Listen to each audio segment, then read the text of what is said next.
payg'ambarimiz aytadilar: menga 100 ta salovat aytgan kishining Alloh 100 ta hojatini ravo qiladi.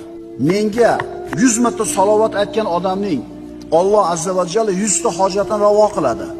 70 ta hojati oxirat hojatlaridan bo'ladi, 30 tasi dunyo hojatlaridan. Yana bir rivoyatda jumaning tuni va kunida kim menga 100 ta salovat aytsa dedilar Rasululloh, uni 100 ta hojatini Alloh ravo qiladi. 70 tasi oxirat hojatlaridan, 30 tasi dunyo hojatlaridan.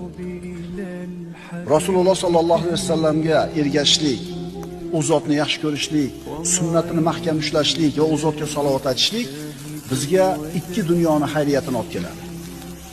Baraka kerakmi?